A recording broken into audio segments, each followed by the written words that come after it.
What's up everybody? Today I've got a bit of a different video for you. I've got a EDH or Commander deck tech for Vorosh, the Hunter. So before I get into the actual deck tech itself, let me tell you a little bit about the rules I'm following while building this deck and why I'm following these rules. So the first rule is, before I even came up with Vorosh as the commander, I set out these rules. So the first rule is, the deck must include blue and black. Other colors are optional. As you see, Vorosh has green in them, so I added green, but the deck absolutely has to include blue and black. We'll go into that a little bit more as to why that is. The second is they must include a snow theme. Yes, we have to use snow theme. So I don't have a strict rule as to how many snow permanents you must play in a deck, but overall the snow theme must be maintained. That's kind of a bit of a wishy-washy one. I may or may not consider something snow themed. But generally speaking, you gotta throw a bunch of snow permanents in there, a bunch of snow lands, and do things that are based on snow. And the last rule, and the most restrictive rule, is the deck can only contain cards from the following sets. The first one is original Ravnica block. So that's Ravnica City of Guilds, Guild Pack, and Dissension. The next one is Cold Snap. So that's Cold Snap just by itself, not of the older ones like Ice Age, and I can't remember the other set that's in that block. But Cold Snap, that set. The third one is the Snowscape theme deck, which I've got right here. This Snowscape theme deck. This is a sealed one that I bought recently. That one has a couple of extra cards. There's a couple of extra cards from like Ice Age that were reprinted in there, and maybe some other sets that are reprinted in this deck. So I allowed myself to use those as well. The fourth one is Time Spiral block. So that's Time Spiral, Planar Chaos, and Future Sight. You can see Vorosh himself is from Planar Chaos. So there you go. And the last one is 10th edition. So why are these rules the rules that I set out for myself when building this deck? Well, first off, the pattern I feel like I fall into and a lot of people fall into is that they'll build a deck and they'll conceive it and everything's great, and they just immediately throw it together and it's like the most powerful thing ever. So I only had 2 decks really built. It was Chisgoria, the Forged Tyrant, so that's mono red artifacts, and then Ishin, Two Heavens is 1, so that's just doubling attack triggers. And they're both pretty powerful. Ishin is quite powerful. Chisgoria is pretty powerful, but not as powerful as Ishin, and you know, it's a little bit more powered down, yeah. It's not like 8 or 9, it's probably 7. I know that's the meme, but it's probably about a 7.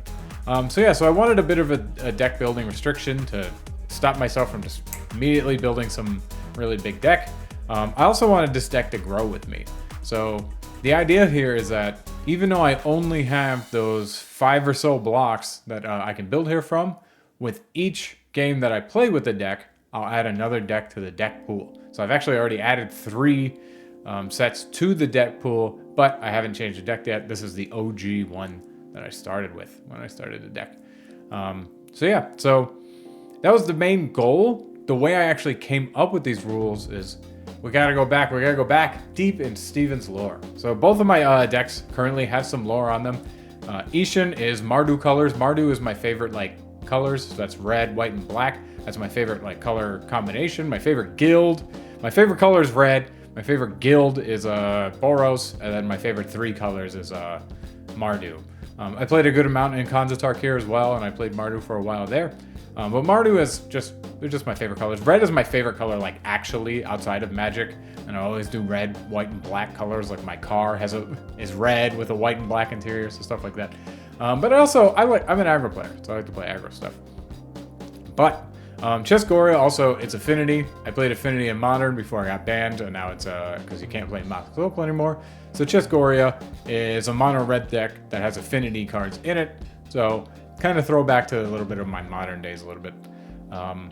But this deck also has a story to it.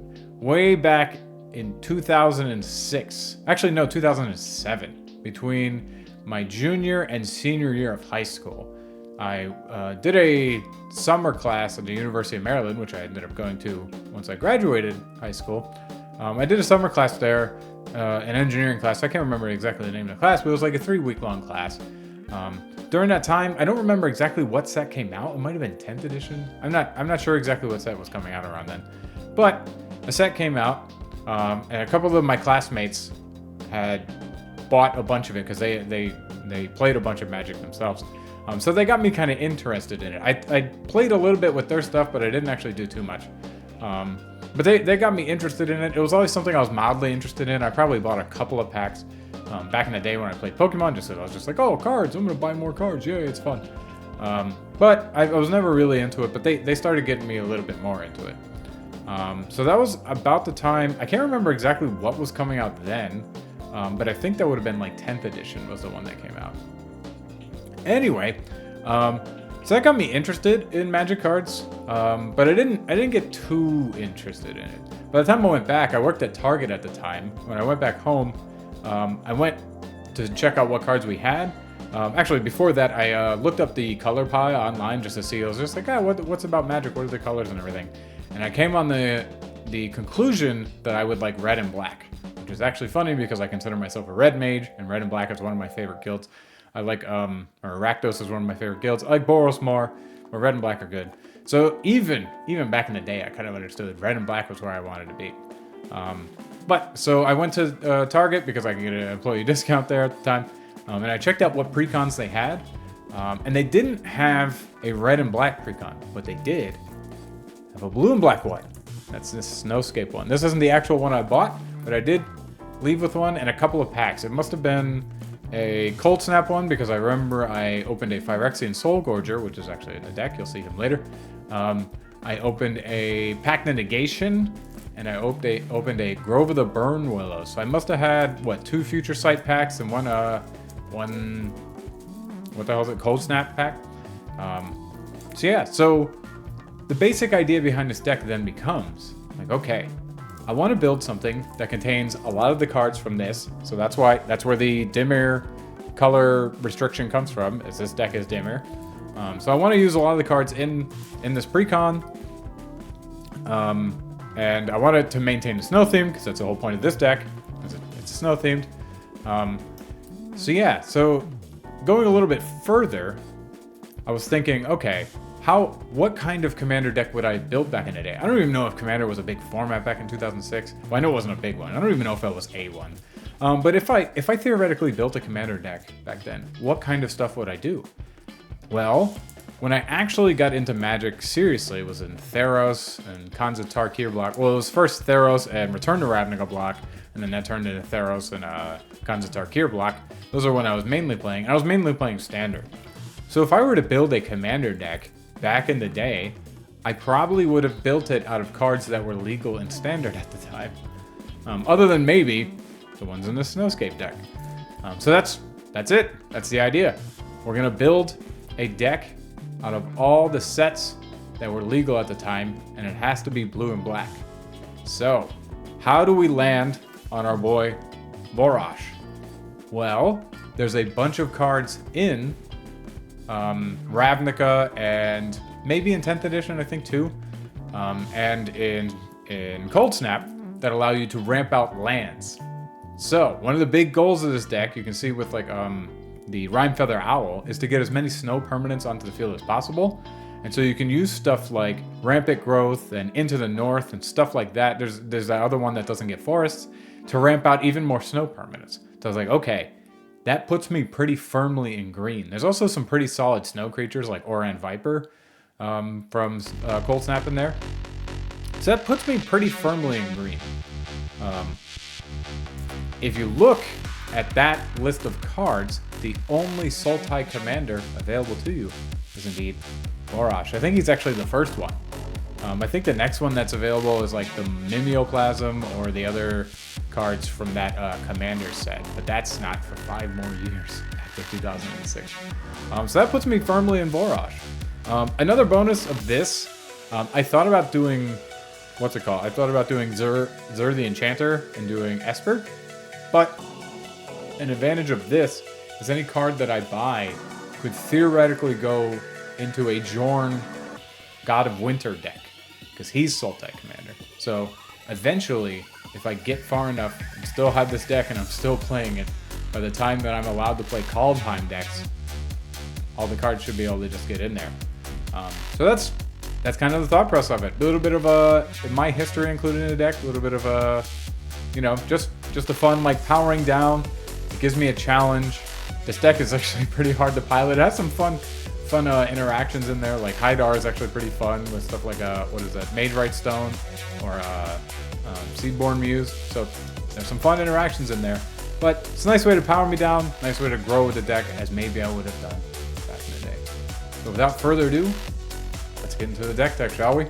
Alright, so into the deck tech. First up is the commander, Vorosh the Hunter. I mainly picked him because I needed to be in Dimir because of the restrictions I put on myself, and I really wanted to be in green so that I could ramp out some snow lands and get more snow permanents onto the battlefield. So the only commander available to me was actually Vorosh. He does get reasonably big, reasonably fast, and he has evasion and flying there, but generally speaking, that's not the goal of the deck. But you can sneak in some commander damage and eliminate some people every once in a while, you know? So onto the snow permanents. This is the Adarkar Wind form. It has some evasion. It can remove the evasion of some other creatures, so it can be useful sometimes. Arkham's Weathervane, not actually a snow permanent, but it can make other non-snow permanents into snow permanents. Blizzard Spectre. This guy's a snow permanent. It's got flying. It can return things to your opponent's hand, or it can make them discard, so it can do all right. But it's got evasion. It's a snow permanent. Fits in the deck. Boreal Centaur. This is mostly just a snow creature. It can get pumped a little bit with snow mana, but it's mostly just a snow creature to fill out the deck.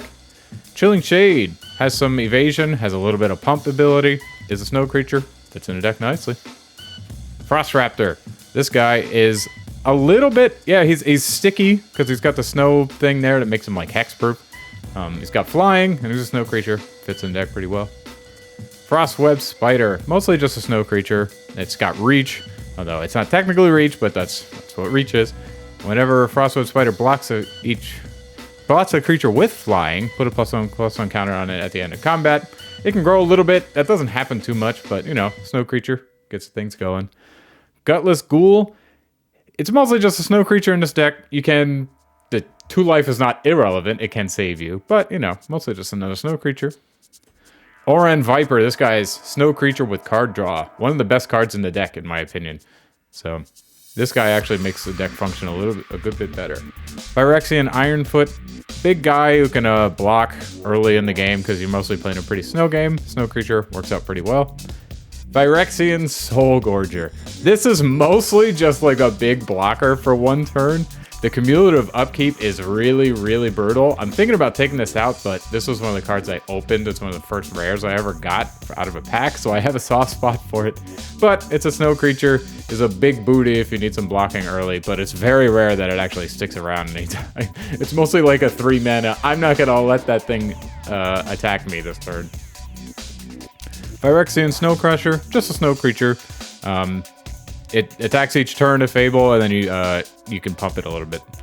Rhymebound Dead, sticky snow creature, works pretty well in the deck. Rhymehorn Aurochs, it's got some evasion there with trample, and then you can pump it a little bit. So it's not too bad. Mostly a snow creature in the deck. Ronom Serpent, not a great creature in the deck. Mostly just a snow permanent to add to it. This is one of the other ones that I would think about removing. You can, with Arkham's Weathervane, allow it to attack, though. Or if you happen to be playing another snow player, then it can attack for free anyway. Zombie Musher. Snow Landwalk is not normally relevant, but again, you can do the Arkham's Weathervane to make their stuff snow permanents, and it's very sticky because you can regenerate it.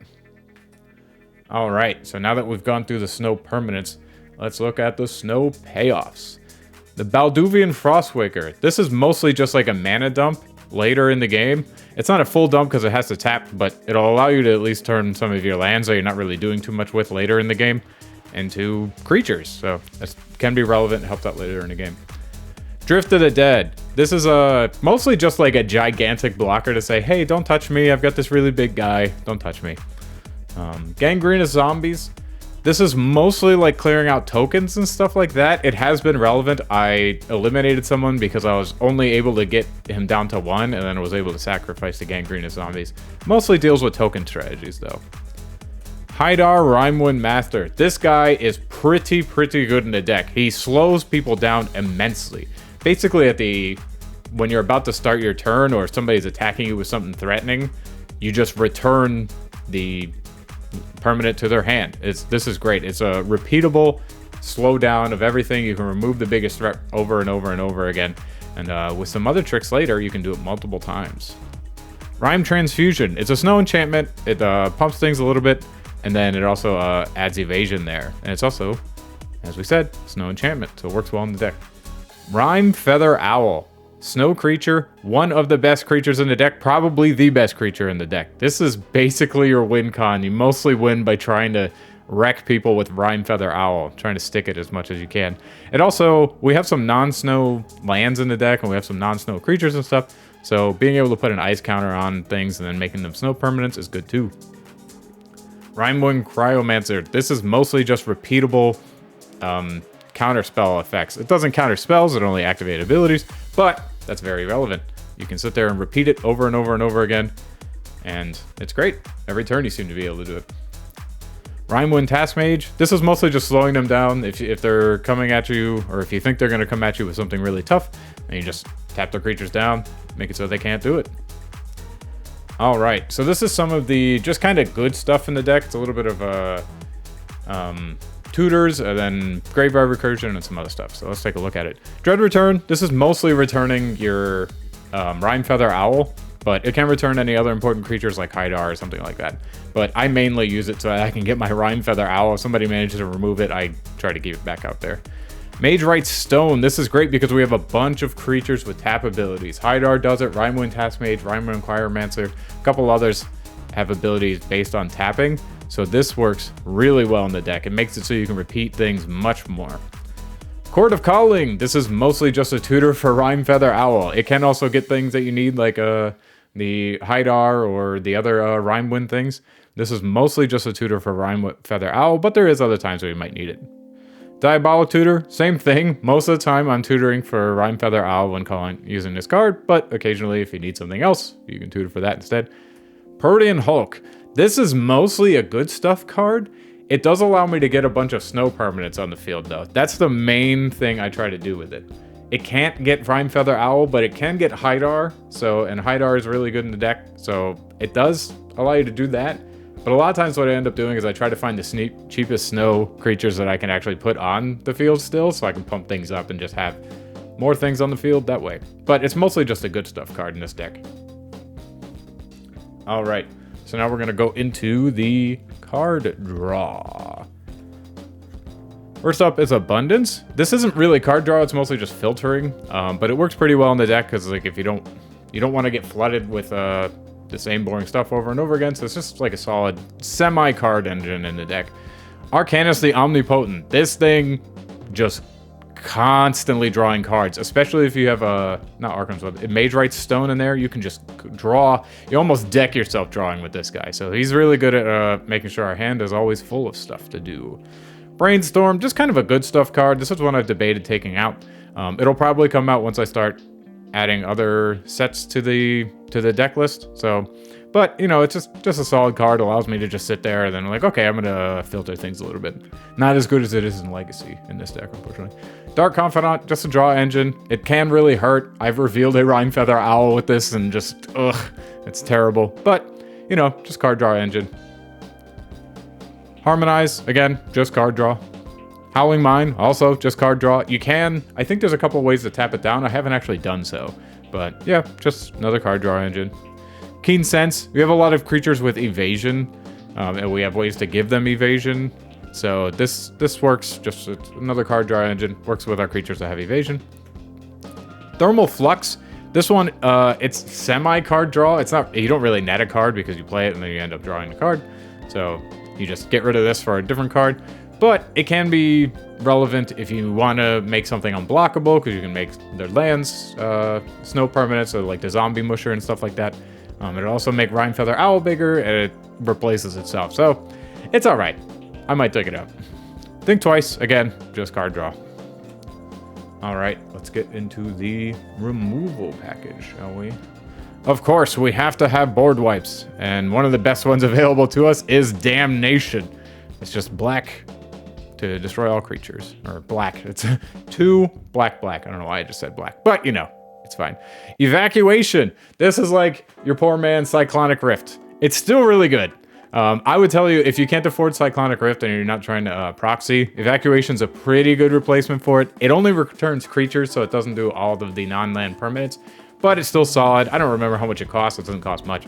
Pretty solid in a deck to be able to slow people down a lot. Crows and Grip, classic removal spell for target artifacts or enchantments. Pretty good.